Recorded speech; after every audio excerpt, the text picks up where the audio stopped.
Welcome to Board Game ASMR. Today I wanted to take a look at this new board game, Three Sisters. I just got it in a miniature market order a couple weeks ago, and I've really enjoyed all of my plays of it so far. It is a roll and write game where each player is running their own farm and they are trying to grow their crops and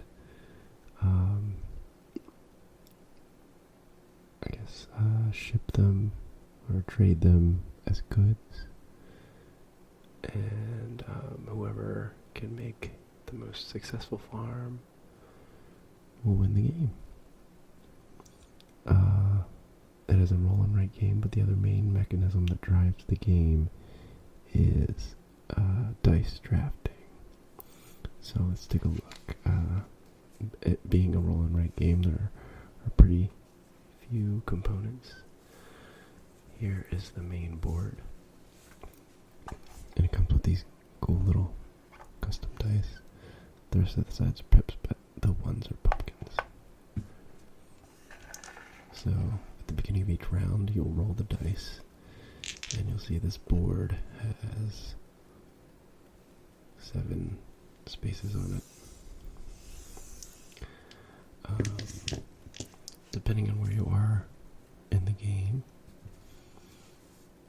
I believe in the beginning of the game, this little farmer starts here, and then, oh jeez,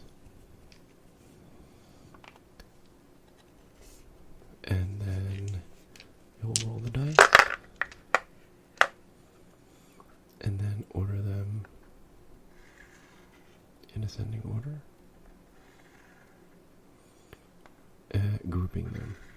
grouping like values on the same space. And then players will take it in turns to draft 1 die apiece.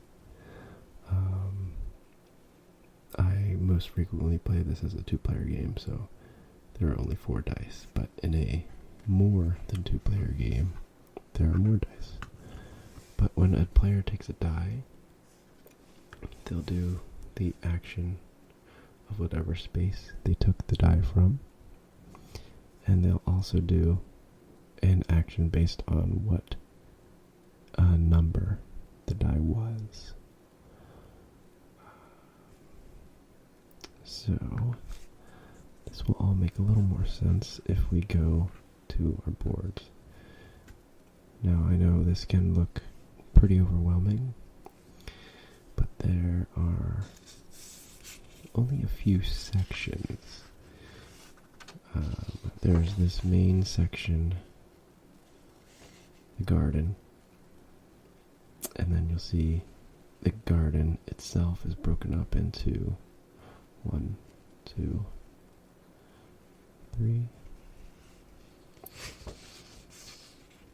4, 5, 6. 1 for each face of the die. Down here are the perennial section, flowers. As you go up these tracks and plant more flowers, you'll get bonuses and points. The points are the blue ribbons.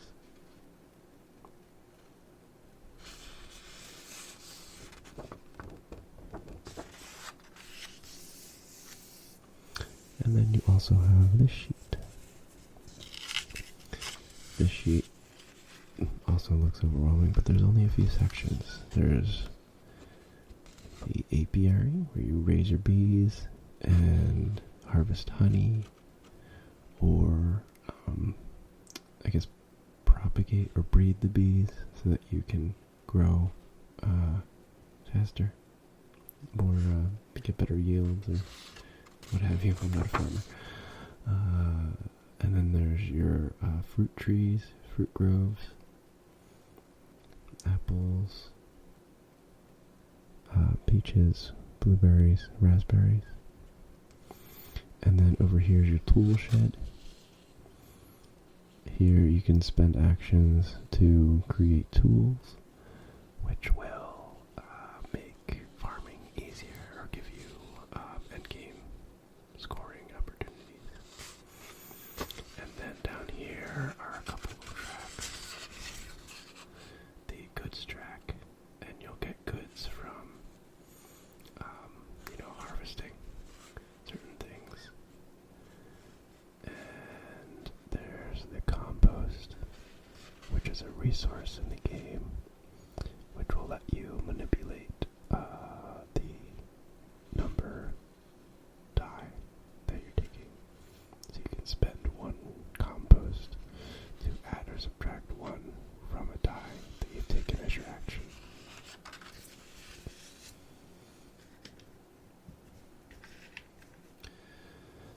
So, as I was saying when I started, you'll look at these choices on the board, and then you'll take a die and do the number action, and then whatever space you took it from was.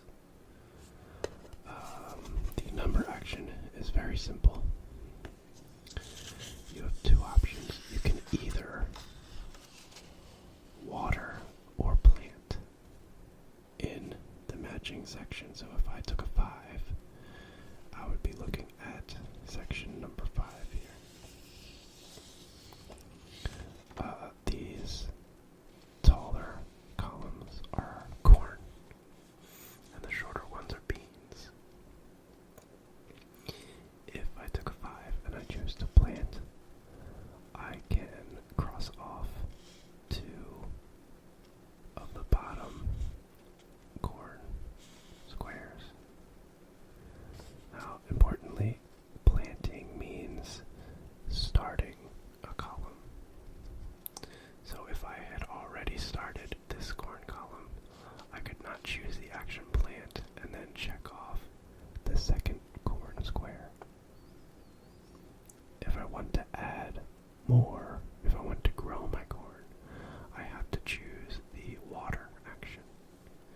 Whenever I choose the water action, and for whatever number die I chose, let's just do 5, I would add 1 more X to each column that already has at least 1 X. One more thing to keep in mind when planting is that the beans all start at the second row of corn. Intentionally. You cannot plant beans until your corn has grown to the second square. So that has some definite interesting gameplay implications, where you have to grow corn in order to grow beans. But then thematically, the Three Sisters, the name of the game Three Sisters refers to a agricultural technique where 3 types of plants will be grown together, and in a lot of ways will synergize with each other. I believe there's some information in the rulebook. From what I remember, corn grows tall, which gives the beans something to grow on. And pumpkins have the vines, and they spread out, and they help protect the corn and beans and other crops from things like weeds and other like choking vines and ivy and stuff. Anyway. So speaking of pumpkins, I spoke a lot about the corn and beans. The pumpkins can be started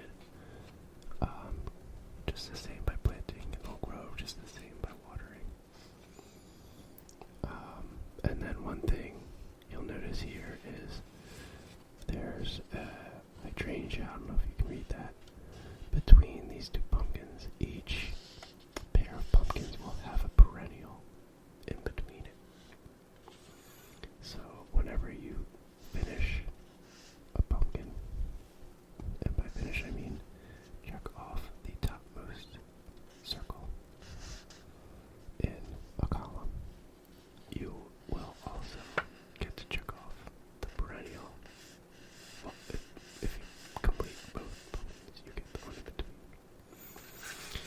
And so if you finished this hydrangea, I'm saying that right, hydrangea, you will get to check off the bottommost, where's hydrangea? Right here. The bottommost hydrangea circle, which gives you the opportunity to check off the leftmost apple square on this board. And then as you go down the apple track, you'll get more and more points. Eventually 3 points per apple. And so that's where, I know I'm not finished explaining the entire game yet, but that's where a lot of the fun comes in. Creating these combos where you're looking and you can see, well, if I check this off, then I get to check off a perennial, and then that perennial will give me 3 goods. And then, since that's my 10th good, I get a free action, and with that action, I can check off a peach. And, if I check off a peach, then I can check off something in my shed. That'll finish off a tool in my shed, and now I get to... So, seeing and creating those combos is a really great time. It's really satisfying when you get a good one going, and it's really cool. It's one of those games where when you first start, or when you're first learning it, you think, well, there's no way I'm going to be able to check off more than, a dozen of these boxes. But then by the end, you look at your board and you've built up this farm. That's really cool. It's really cool. It's a lot of fun. Okay, so we did what the number action is. Let's take another look at the main board. So this first one here, plant or water. So you'll always get the number action, kind of irrelevant of where you take the die from. So this lets you plant or water kind of again, in addition to the number. Most of the spaces do not have anything to do with the number. This one, you will plant or water with the die, and then plant or water again because of the space. And I believe the rulebook says it has to be in this same section. I'm kind of second guessing myself now, but I'm pretty sure that's what the rulebook says. If you know this game, you can correct me in the comments. Shed time lets you check off the leftmost space on anything in the shed, and we can look at the shed later. There's lots of cool abilities and endgame scoring opportunities in the shed. 1 compost and 4 goods. I already mentioned what compost does. It's a resource in the game that will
track that you go down, they're not spent, even though they're goods. So you just look at how many goods you've collected thus far in the game, and then you'll gain whatever benefit is over here in this column. So you can do that there. And then another apiary or fruit. So those are the actions. And again, these boards can look pretty intimidating with all the boxes, but as you can see, there's really a limited number of actions that you're going to be taking. And it's really cool to me how interesting designers have been able to make roll and writes. Basically, on your turn, you're checking off some boxes, and sometimes the box that you check off lets you check off another box somewhere else. And the way that designers are able to make, it's paper and pencil, but there's some theme here. And, I think that's really impressive. And I have to say, after this, some other ones I really love have been Super Skill Pinball 4K from WizKids and Hadrian's Wall. I really like Roman Roll. That one's a little long, but I really enjoy it. And also from Matt and Ben, the designers of this game, they just finished a Kickstarter for one that's themed around automobile racing. It's called Motor City.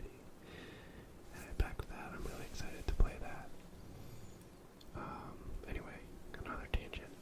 So let's see, what did we do? Shed time. Let's see, what shed time?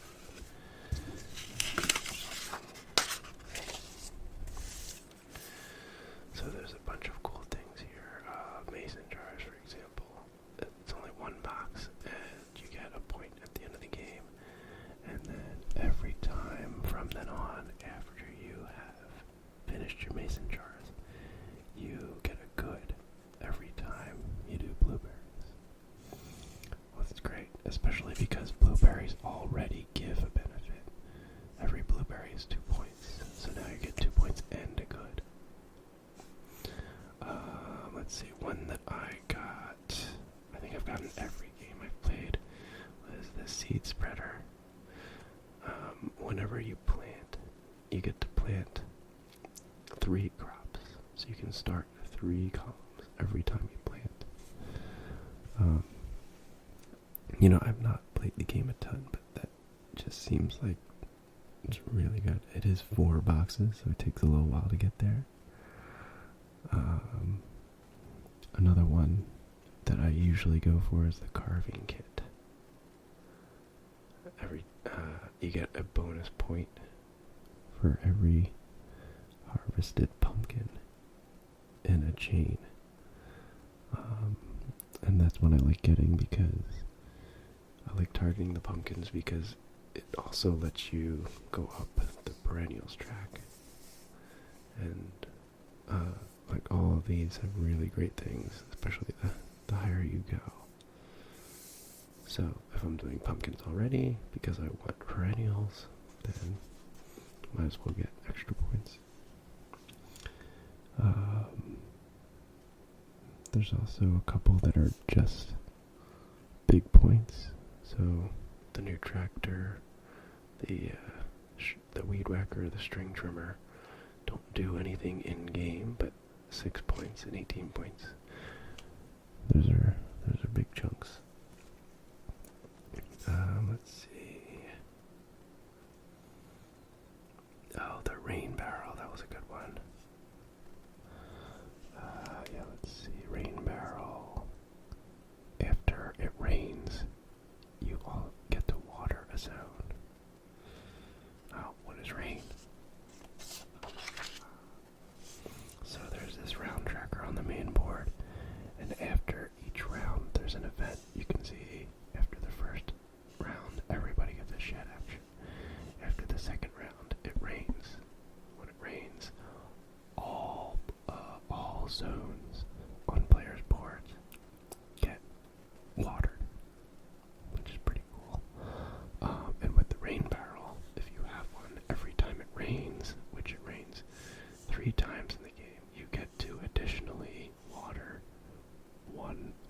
stones.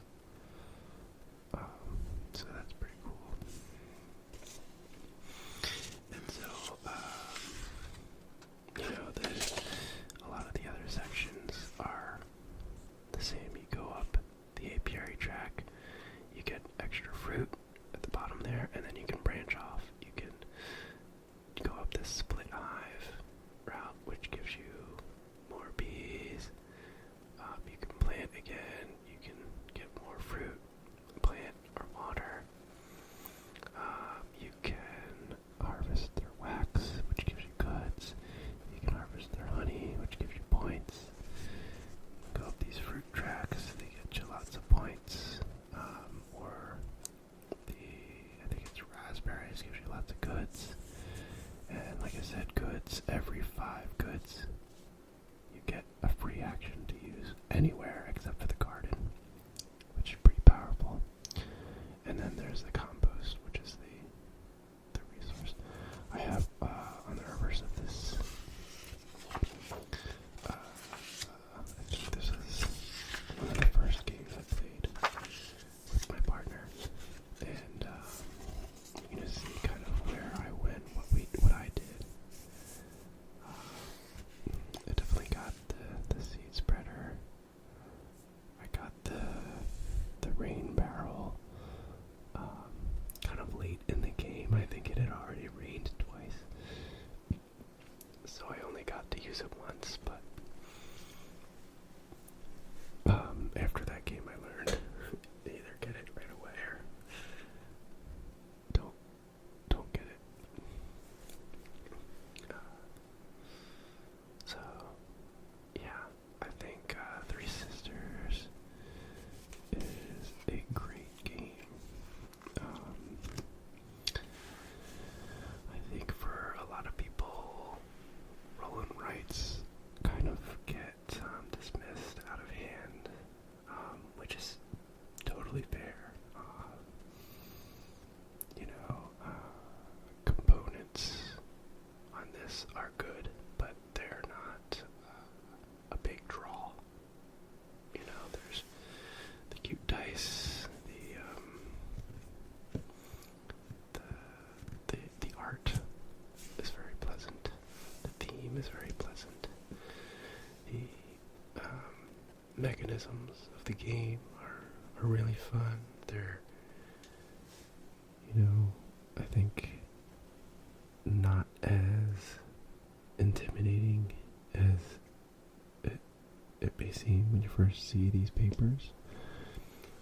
And I think if you are at all interested by the game that I described, then it's certainly worth checking more out or just going out and getting.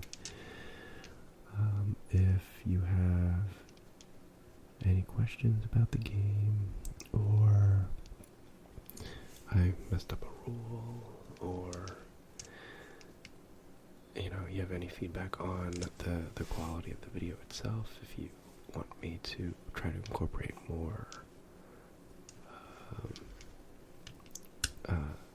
ASMR triggers instead of just kind of playing with the paper and the way I'm speaking and going back and forth from side to side, just let me know. I think I said in my last video, I think this could be something really cool, and I know I definitely have a lot to learn. I'm excited